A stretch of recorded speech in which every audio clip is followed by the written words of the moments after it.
Yo, what is up guys, Underrated Mage, and today I'm going to be doing a video discussing the next time skip. Now when it comes to Fairy Tail, we know that we are currently in the Erza Empire arc, and this arc has been going on for a long time. I mean, this is definitely my favorite arc of the series so far. It used to be Turtle's arc. I used to really enjoy that arc, and the anime actually did make me enjoy it 10 times more, but this arc, the Erza Empire arc, has just been phenomenal. I mean, from start to finish, I've been enjoying it. There has been a couple bumpy parts here and there, but overall, this arc has just been amazing to me. Whether it comes from the beginning, when we just get to see Agio just going in, it's straight up destroying half of the main characters of Fairy Tail, Lax is coming in being a badass, or even when it be Natsu and them declaring that they're going to have war. I mean, this arc has just been filled with so much epicness, and the fact that we're not even nowhere near being done with this arc is crazy, because that means that there's still going to be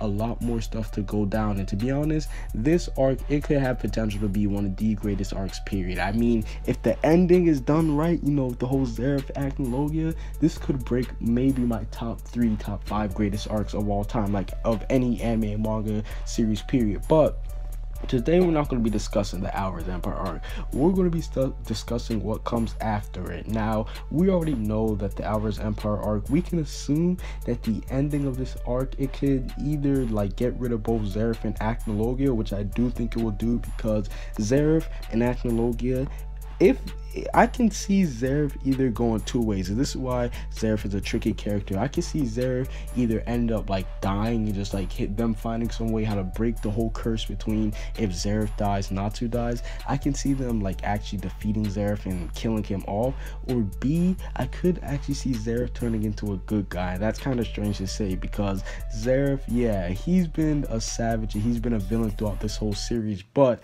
at the same time, like the true Zeref, the Zeref deep down before he got cursed, we know that he wasn't evil. So maybe if they do actually end up breaking the curse, they can actually let him like go free, although he did cause, he's basically the reason why this whole series started. So I don't know if they're going to actually let him go free. So Zeref, he's either going to be killed off or he's going to be defeated. And then for Logia, I know for a fact they're not going to let him go free. I mean, Logia has done way too much shit, and he just straight up pure evil. I mean, he is pure evil. So I know that they're most likely going to kill him off. So with Logia and both Zeref gone, that'll mean that there's no more major threat into the series. And after that, I don't see Fairy Tail going into like a major arc after that, because it'll kind of be like you're pushing it. Like it's kind of going to be like Naruto, you know what I'm saying? Like Naruto, they had Kaguya come in, Kaguya the strongest ever, like just straight up the strongest, and then they're trying to continue it after that, and they're trying to have new villains, whereas you already took out like the if you already take out the strongest villain in the series, there's kind of no reason to have like another like huge arc with a huge villain, because it's like there won't be anything to like fill the void of that big villain. I think if Fairy Tail does keep going on after the Erza Empire arc, they're not going to have a big arc. And I know some people might be thinking, okay, well, what is this what are they going to do? We know that each character, they all have to go on their own little separate journeys, and it's going to be amazing. So I do think that there is going to be a little time skip between the time of the Erza Empire arc and the new arc that'll be coming up, or the new mini arcs. And with this time skip, I don't know if it's going to be like, I doubt it's going to be like a major time skip, because like I said, each character, they're going to have to go on their own little journey. And I do think that it's going to be Erza Empire arc, their journeys, and then like the time skip. So there's going to be like a huge gap in between like the final, you know, the final time skip, you know, when they're all older. There's going to be 2 time skips. The time skip is going, well, actually there's going to be 1, but in the little time during the time skip, I think that's where everybody, they're going to be able to get done with their little mini arcs. And starting off with Natsu, we know that Natsu and Happy, they both said, or at least Natsu, he said that he had a bucket list of things that he had to do that he was going to complete after the Erza Empire arc is done. Now, one of them is I see this as something that Natsu wants to do. Maybe he has to go like visit Igneal's like grave site, because listen, he saw Igneal die right in front of him. Maybe he gave him a proper burial. Maybe he's gonna like go like set up his burial and just do a whole bunch of good things for Igneal. I could see Natsu doing that, because it'll make sense, and we know how much Igneal meant to Natsu. I can also see Natsu going and training with Gildarts some more. Now I know this might sound shocking because a lot of people, they say Natsu's stronger than Gildarts. You have some people saying Gildarts is still stronger than Natsu. I have a whole video planned for that later on, but I can also see Natsu going on and actually training and living with Gildarts, basically living the same life that Gildarts have. And I know some people, they might be thinking, wait, but Natsu's going to become Guildmaster. I don't think that Natsu's going to become Guildmaster, you know what I'm saying? Like, that role just doesn't fit Natsu. Unless he ends up maturing and, like, actually ends up, like, you know, growing up, I just don't see Natsu becoming a Guildmaster. I can see him more of a Gildart type, where he's just going around doing his own thing, being free, and basically just fighting and doing whatever the hell he wants to. So I think that for sure Natsu, he's going to cross off his little bucket list.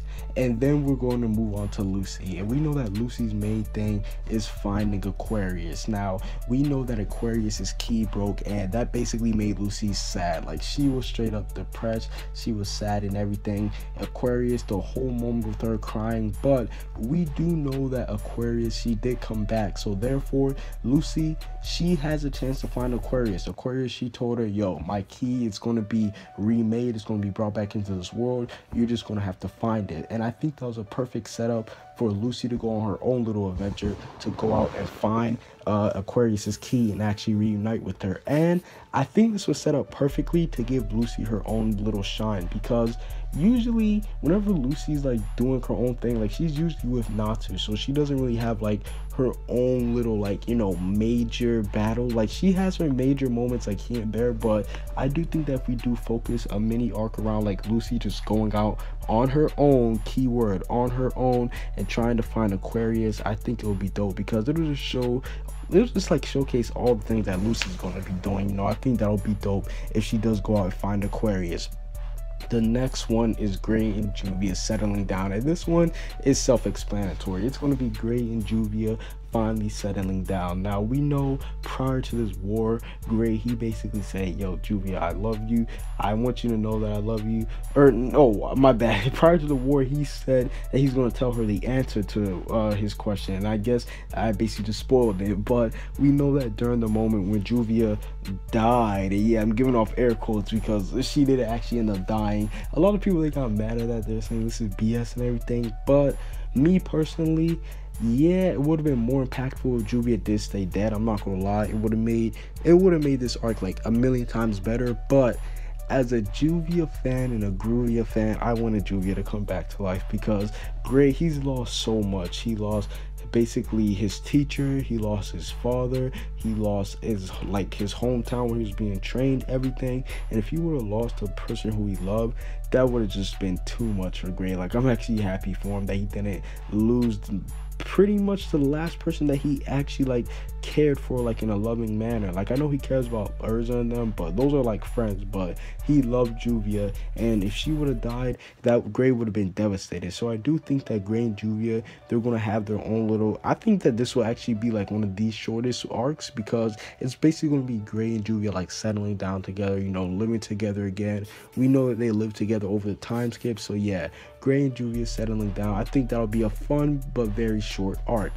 And then we move on to Wendy and Shelia. Now we know that basically after Shelia and Wendy's fight versus Demaria, we know with the cost that it took for Shelia to defeat Demaria. She basically had to give up her magic, and I was like, damn, like she can't use magic anymore. So we now know that Shelia, she's magicless, and we know that Wendy, she was feeling bad for her. She was telling her, don't give up faith, you're going to still be able to use magic. And I can see this arc actually going down with Wendy actually trying to help Shelia regain her magic. Shelia, however you pronounce it, because I know some people, they're going to get mad at me.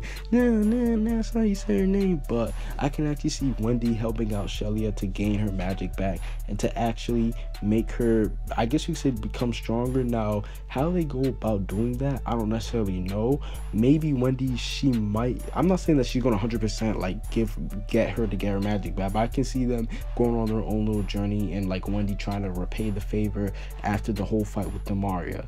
Now, like I said, after the little mini arcs are done, I do think that there is going to be like a time skip where everybody comes back after they all went on their own adventure. I eventually do think that they're going to go back to Fairy Tail and they're all just going to rejoice with each other. They're going to reunite. There may be some arcs here and there of them going on missions, but I don't think there's going to ever be anything too big. And then after that, they're going to get the final time skip, which would be the kids. And the kids, this is how I can see it go. I can see it going two ways.